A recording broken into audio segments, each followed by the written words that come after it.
네, 반갑습니다, 여러분. 오늘 이 시간에는 여러분들과 배설계 노폐물이 생성이 되고 그 다음에 그 노폐물이 오줌의 형태로 버려지는 과정에 대해서 이야기를 해보려고 해요.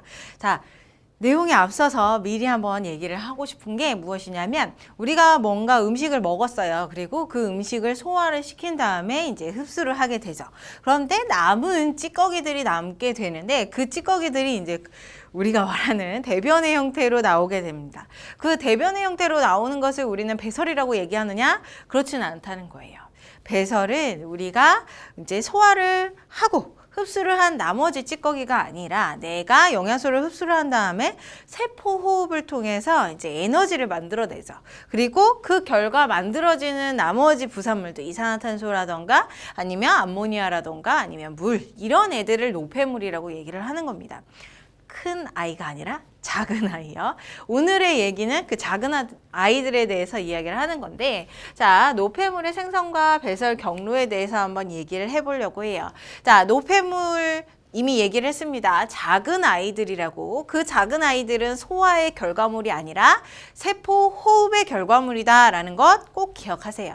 세포 호흡의 결과, 우리는 이산화탄소와 물이라고 하는 애가 가장 대표적인 노폐물로 알고 있죠. 생성물로 알고 있어요. 그 다음에 이제 가장 중요한 생성물이 이제 ATP라고 하는 에너지가 되겠죠. 그 에너지는 사용을 하고 내 몸 안에 필요 없는 이산화탄소와 물은 어떻게 처리를 하느냐. 또 하나, 단백질이라고 하는 애를 사용을 하게 되면 에너지원으로 사용을 하게 되면 얘 같은 경우는 우리 암모니아라고 하는 독성이 있는 물질로 이제 생성물을 만들어내게 돼요. 그래서 그 생성물을 독성이 있는 생성물을 어떻게 버려야 되느냐 그 과정에 대해서 알아보는 겁니다. 자, 먼저 영양소, 단백질과 탄수화물, 지방으로 나뉘었어요. 얘네들은 소화 뭐 다 하고 흡수하고 해서 뭐 아미노산, 그 다음에 얘 같은 경우는 포도당, 그 다음에 지방산과 모노글리세리드 이런 상태로 이제 무슨 짓을 하게 되냐면 세포 호흡에 사용이 되게 되는 거죠. 세포 호흡에 이용이 되게 됩니다. 그 결과 얘네들의 상태에서 노폐물이 나오게 되는데 얘네들이 각각 구성되어 있는 성분이 무엇으로 이루어져 있냐면 탄수화물과 지방 같은 경우는 탄소, 수소, 산소로만 이루어져 있어요. 그래서 얘가 세포 호흡을 하게 되면 ATP라고 하는 에너지가 나오면서 이제 마지막 생성물로 이산화탄소와 물만 나오게 되는 거죠. 그래서 이산화탄소, 그 다음에 물이라고 하는 노폐물들이 나오게 된다. 그런데 단백질은 좀 달라요. 단백질은 구성 원소가 C, H, O, N으로 이루어져 있어요. 이 탄수화물과 지방과는 다르게 무엇이 더 있냐면 질소가 더 들어가 있단 말이죠. 그러면 이 질소가 분해가 되면서 에너지를 사용을 하고 그 다음에 분해가 되면서 무슨 생성물들이 나오느냐? 자, 물과 이산화탄소뿐만 아니라 자, 여기 있는 암모니아라고 하는 물질도 나오게 돼요. 이 물질은 약간의 독성을 띠고 있어요. 그래서 우리 포유류와 같은 사람, 얘네들 같은 경우는 몸 안에 물을 가지고 있고요. 그 다음에 이 물을 어느 정도 저장을 해뒀다가 한 번에 말이 올 때, 신호가 올 때 그때 가서 배출을 하게 되는 거죠. 자, 이런 독성이 있는 애가 물에 잘 녹는 애긴 하지만 독성이 있는 애가 내 콩팥이나 아니면 뭐 방광 이런 데에 들어가 있어. 아니면은 이제 혈액을 통해서 계속 돌아다녀요. 그렇게 되면 이제 세포들한테 영향을 미쳐서 독성을 미쳐서 이제 내 몸이 아프게 되겠죠. 그래서 이 독성이 있는 놈을 독성이 없는 놈으로 이제 전환시키기 위해서 단백질의 노폐물은 한 단계를 더 거쳐서 노폐물인 암모니아는 한 단계를 거쳐서 버려지게 되고 나머지 CHO로만 이루어져서 만들어진 노폐물들 물과 이산화탄소는 그냥 그 형태 그대로 버려지게 됩니다. 자, 간단한 애들부터 먼저 얘기를 해볼게요. 물 같은 경우는 내가 숨을 쉴 때 날숨의 수증기로도 나가요. 자, 수증기로도 나가게 됩니다. 그 다음에 우리 오줌을 싸게 되죠. 오줌을 싸게 되면 자, 이제 오줌의 형태로 물이 대부분이니까 오줌의 형태로 나가게 되고 혹은 땀에서도 마찬가지로 이제 물을 분해하게 되는 거, 배출하게 되는 거예요. 그래서 오줌, 땀, 수증기의 형태로 물은 배출하게 된다. 자, 그 다음 이산화탄소 같은 경우는 날숨의 형태로 밖으로 빠져나가게 되는 거죠. 그래서 폐에서 이산화탄소의 형태로 나가게 되고요. 이제 마지막으로 이제 암모니아가 되는데 얘는 한 단계를 거친다라고 얘기했죠. 독성이 있는 놈이니까 혈액을 막 돌아다니다가 어디로 가게 되면 간으로 가게 됩니다.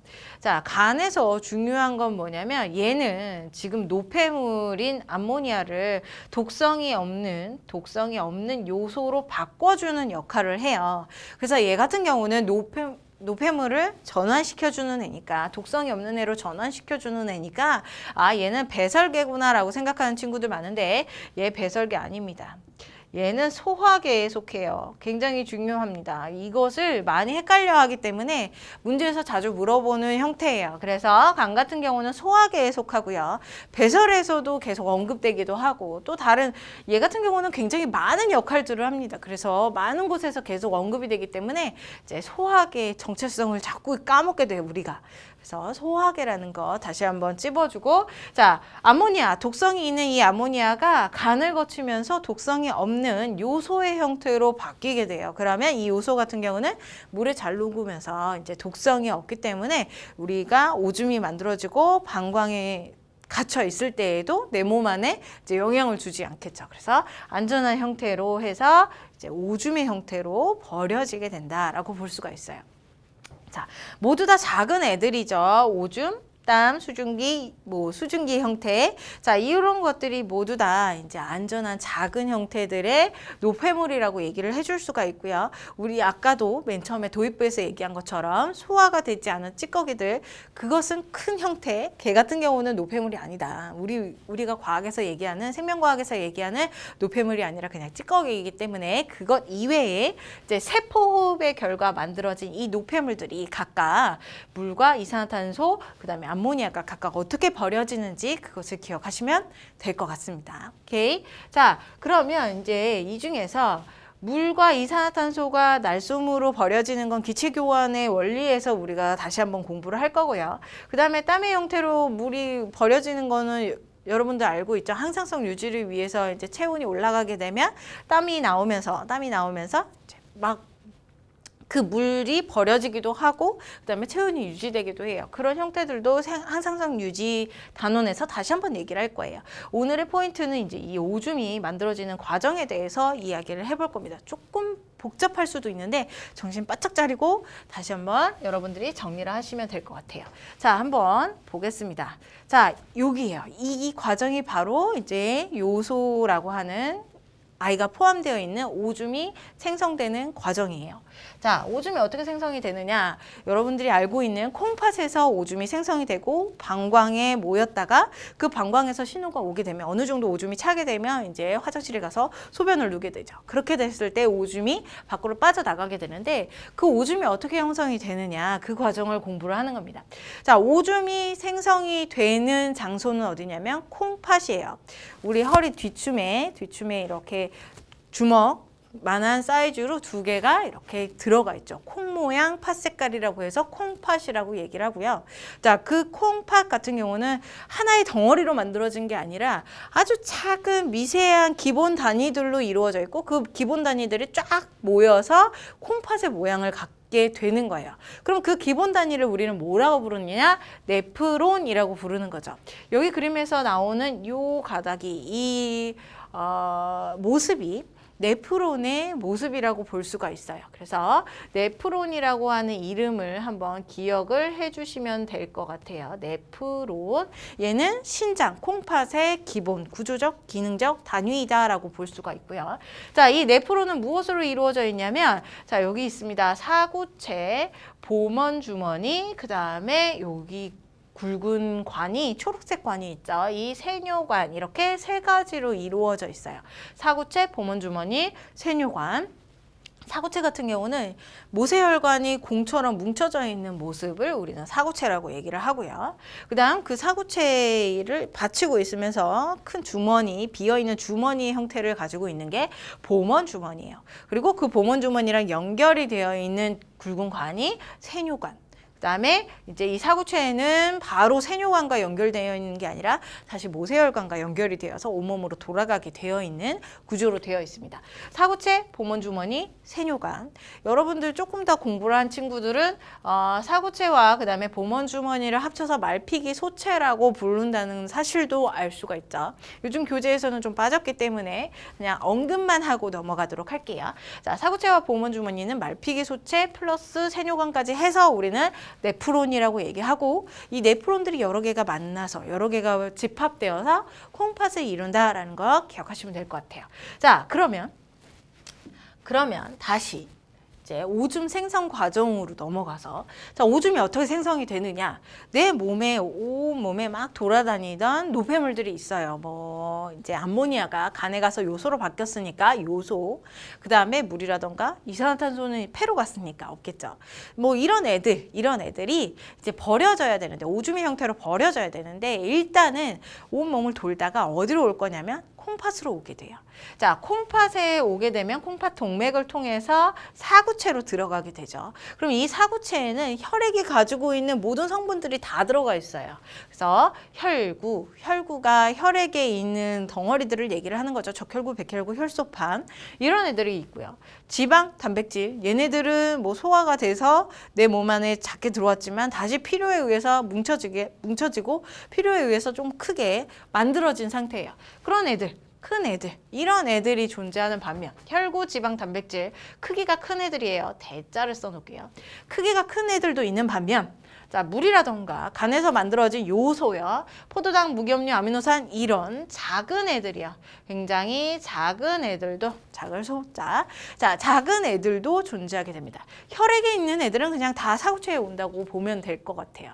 자, 여기 중에서 내가 오줌으로 버릴 대표적인 애는 요소죠. 요소, 뭐 내 몸에서 물도 버리긴 하겠지만, 불필요한 물의 양만큼 버리긴 하겠지만, 자, 여기 있는 포도당이라든가 아미노산 같은 경우는 밥이고, 얘 같은 경우는 스테이크예요. 아미노산은. 자, 스테이크나 아니면 밥, 이런 애들을 내가 비싸게 먹었는데 버릴 수는 없어요. 자, 이런 애들도 존재한다라는 사실. 일단 버리지 말아야 할 애들도 있고 버려야 될 애들도 있고, 다 같이 혈액 안에 들어가 있다. 자, 그러면 일단은 오줌을 만들기 위해서 사구체에 모인 여기에 있는 애들은요, 어떤 원리를 통해서 이제 보먼주머니로 가느냐, 여과의 과정을 일단 첫 번째로 거치는데요. 이게 첫 번째 과정이에요. 자, 여과의 과정을 거치는데 혈압차에 의해서 일어나게 돼요. 혈압차. 자, 눌러주는 힘이에요. 혈관이 공처럼 뭉쳐져 있으니까 꾹꾹꾹꾹 누르는 힘이 굉장히 세단 말이죠. 그래서 그 눌러지는 힘에 의해서 비어있는 이 보먼 주머니 쪽으로, 자, 물질이 빠져나가게 됩니다. 그런데, 자, 혈액 안에는 크기가 큰 애들도 있고 크기가 작은 애들도 있다라고 얘기를 했죠. 크기가 큰 애들은 이 혈관을 통과를 못해요. 혈관 통과를 못하니까 얘네들은요, 빠져나가지 못하는 반면에, 자, 물, 요소, 포도당, 무기염류, 아미노산, 크기가 작은 이 덩어리들은요, 이 집합체들은요, 다 혈압차에 의해서 밀려나가게 되는 거죠.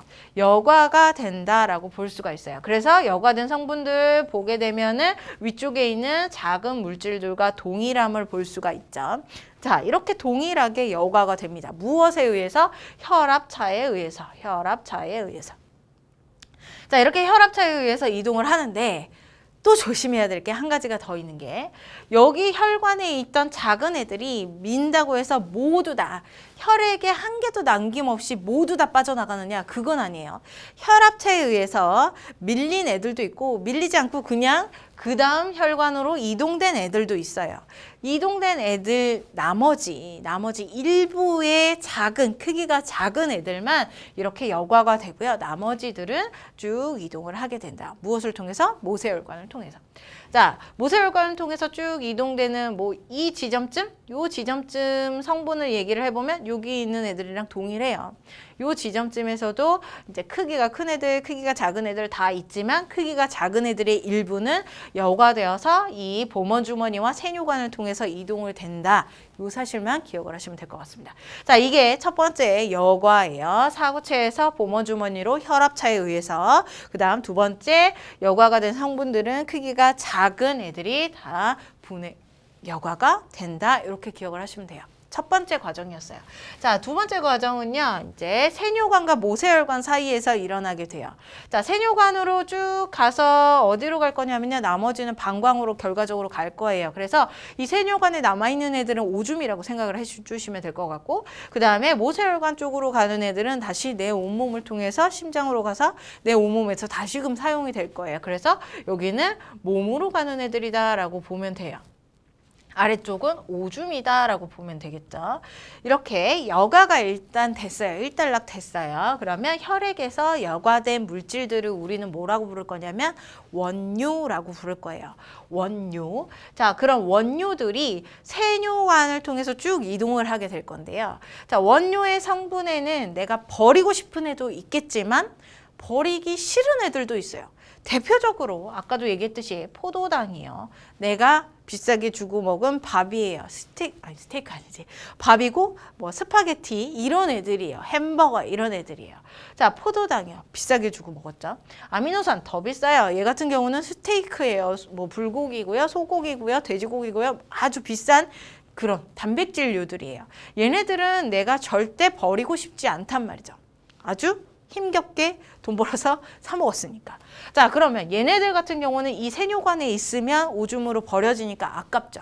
그래서 내가 다시금 내 몸으로 흡수하는 재흡수 과정이 일어나게 될 겁니다.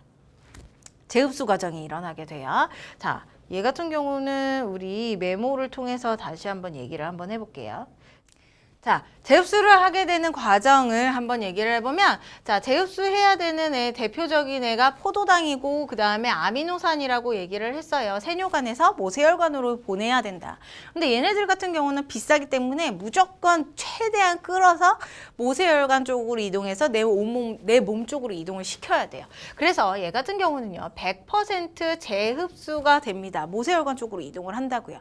그래서 100% 재흡수를 하기 위해서는 어떤 방식을 통해야 되냐면 ATP를 사용하는 방식을 써야 돼요.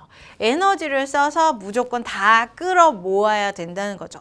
비싼 돈 주고 먹은 만큼 내 몸에 최대한 끌어서 오줌으로 버리지 않아야 되는 것. 자, 그래서 포도당 아미노산은 100% 재흡수되고요. 그 다음에 능동수송이라고 하는 ATP, 에너지를 사용하는 방식을 통해서 재흡수를 합니다. 자, 그 다음에 또 누가 재흡수가 될 거냐면요. 물이랑 그 다음에 무기염류도 재흡수가 돼요. 근데 얘네들 같은 경우는 필요량만큼 재흡수가 돼요. 내 몸에 필요한 양만큼. 내 몸이 갈증을 느낀다 그러면 물을 조금 더 재흡수를 하고요. 그 다음에 내 몸에 물이 좀 많아. 그런 상태에서는 물을 좀 덜 재흡수하는 방법. 그런 방식을 통해서 재흡수를 하게 됩니다.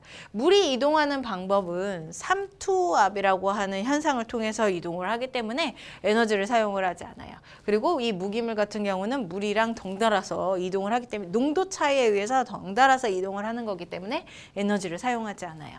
자, 그리고 요소도 있죠. 이 요소는 버릴 거예요. 버릴 건데 물을 내가 재흡수를 한단 말이죠. 그럼 세뇨관이 너무나 농도가 진해져요. 여기가 너무 진해지니까 고농도에서 저농도 쪽으로 이제 어쩔 수 없이 확산이 되는, 어쩔 수 없이 확산이 되기 때문에 이 요소도 재흡수가 어쩔 수 없이 돼요. 얘 같은 경우는 에너지를 안 쓰고 확산의 방법을 통해서 어쩔 수 없이 모세혈관 쪽으로 이동을 하게 된다. 요게 바로 재흡수의 결과입니다. 이 재흡수들은 어디서 어디로? 세뇨관에서 내가 버릴 곳에서 이제 내 몸에 돌아갈 곳으로 모세혈관으로 이동하는 과정을 우리는 재흡수 과정이다라고 얘기를 했죠. 자, 분비도 있어요. 분비. 색깔을 바꿔서. 자, 분비 같은 경우는 이제 오줌으로 버릴 거예요. 우리가 혈액을 통해서 여과가 일어났고요. 그 다음에 이 여과 이후에도 이제 원료가 만들어진 이후에도 이제 혈액의 성분을 보게 되면 여기에 있는 혈액의 성분이랑 동일하다라고 얘기를 했죠. 모든 성분이 다 여과가 된 게 아니니까. 자, 그래서 여기에 남아있는 애들 중에서 요소 이런 애들이 아직 남아있단 말이죠. 그리고 근육에서 ATP를 만들 때 쓰고 남은 찌꺼기가 뭐냐면 크레아틴이라고 하는 애가 있어요.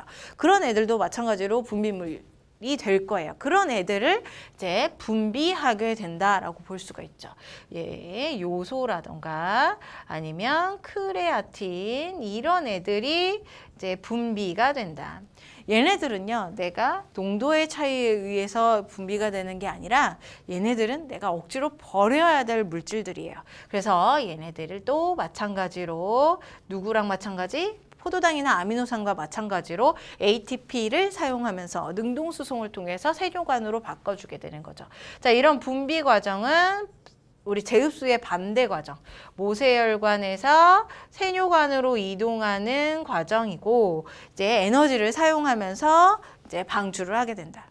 자, 그런데 양의 차이는 좀 달라요. 제흡수하는 이 포도당과 아미노산 같은 경우는 100% 제흡수를 해야 되기 때문에 에너지를 다 때려 부어서라도 내가 능동수송을 최대한 하려고 해요. 그런데 이 요소나 크레아틴 같은 경우는 그냥 여기를 지나가게 되면 한 바퀴 돌아서 심장을 겪어서 한 바퀴 돌아서 다시금 와가지고 또 버려질 수 있기 때문에 얘 같은 경우는 에너지를 그렇게 쏟아붓진 않아요. 그래서 이 분비되는 양은 굉장히 적은 반면에 적어요. 여기 있는 제흡수의 양은 이제 제 분비의 양보다는 상대적으로 많다라고 볼 수가 있죠. 에너지를 많이 사용하고 여기서는 사용하는 에너지가 조금 적다 이렇게 볼 수가 있죠. 요 정도요. 요 정도로 여러분들이 나눠서 생각을 해주시면 될 것 같아요. 자, 그래서 다시 한번 여과가 일어난 원료가 제흡수와 분비가 일어나면서 결과적으로 마지막에 오줌이 되는 거예요. 오줌이 되는 거예요. 오줌. 그리고 얘가 이제 집합관이라고 하는 관에 갔다가 방광에 가서 쌓였다가 이제 오줌의 형태로 버려지게 된다. 자, 오줌의 형태로 봤을 때 포도당과 아미노산은 100% 제흡수됐으니까 없어야 되겠죠. 무기염류나 물 같은 경우는 필요량만큼만 제흡수됐으니까 어느 정도 있을 수 있습니다. 그다음 요소 크레아틴과 같은 애들이 이제 아직 남아서 몸에 오줌에 남아서 버려지게 되는 모습. 자, 혈액도 보게 되면 혈액 같은 경우는 포도당과 아미노산은 100% 제흡수 됐으니까 위쪽에 있던 양이랑 동일하게 이제 몸으로 다시 가게 될 것이고요. 여기에도 요소가 남아 있을 수 있어요. 남아 있을 수 있지만 다시 한 바퀴 돌아서 끊임없이 오줌을 생성하면서 버려질 수 있으니까 오케이. 자, 혈구, 지방, 단백질 이런 큰 애들은요. 어차피 여과 안 됐으니까 쭉 해서 몸으로 다시금 돌아가게 될 거예요. 자, 이렇게 해서 우리 배설계에 대해서 오줌의 생성 과정에 대해서 얘기를 해봤습니다. 첫 번째 과정이 여과 과정이었고요. 두 번째 과정이 제흡수 과정이었고 그 다음에 세 번째 과정이 분비 과정이었어요. 내 몸을 기준으로 흡수를 했느냐 몸으로 가는 과정이 제흡수, 다시 흡수한다. 자, 그 다음에 내 몸에서부터 버리는 거니까 분비한다. 이렇게 기억을 하시면 돼요. 그리고 세뇨관에서 오줌으로 바뀌어지게 된다. 네프론에서 일어나는 과정. 오케이? 자, 이 과정을 기억을 하시고 이제 문제를 풀어주시면 됩니다. 그런데 이 과정을 아주 꼼꼼하게 물어보는 문제들은 예전에 나왔던 방식이긴 하지만 여러분들이 한번 눈여겨봐줬다가 문제를 풀 때 사용을 하시면 될 것 같고요. 그리고 앞에서도 얘기했듯이 통합적인 과정이 주로 문제에 나오기 때문에 이것뿐만 아니라 소화, 호흡, 그 다음에 이제 순환계까지 합쳐서 여러분들이 같이 통합으로 공부하시면 더 좋은 성적을 얻으실 수 있어요. 자, 배설계 문제 한 문제만 한번 풀어보도록 할게요. 자, 문제입니다. 자, 각 원소의 이름을 포함한 물질이래요. 질소, 산소, 수소래요. 그 다음에 A와 D를 가지고 있다. 라는 기관계를 얘기를 하고 있다. 자, A부터 D는 물, 암모니아, 이산화탄소, 단백질 중 하나다 그랬어요. 자, 이 중에서 이제 얘네들의 각각의 성분을 알아야 되는데, 자, 단백질 CHON으로 이루어져 있죠. 이산화탄소 CO2죠. 탄소와 산소로 이루어져 있어요. 자, 암모니아는 NH3예요. 그 다음에 물이 H2O죠. 수소와 산소로 이루어져 있고, 자, 얘 같은 경우는 질소와 수소로 이루어져 있어요. 자, 이산화탄소 같은 경우는 탄소와 산소로 이루어져 있고요. 단백질은 CHO로 이루어져 있어요. 자, 그러면 질소를 가지고 있는 애는 질소 N까지 있어요.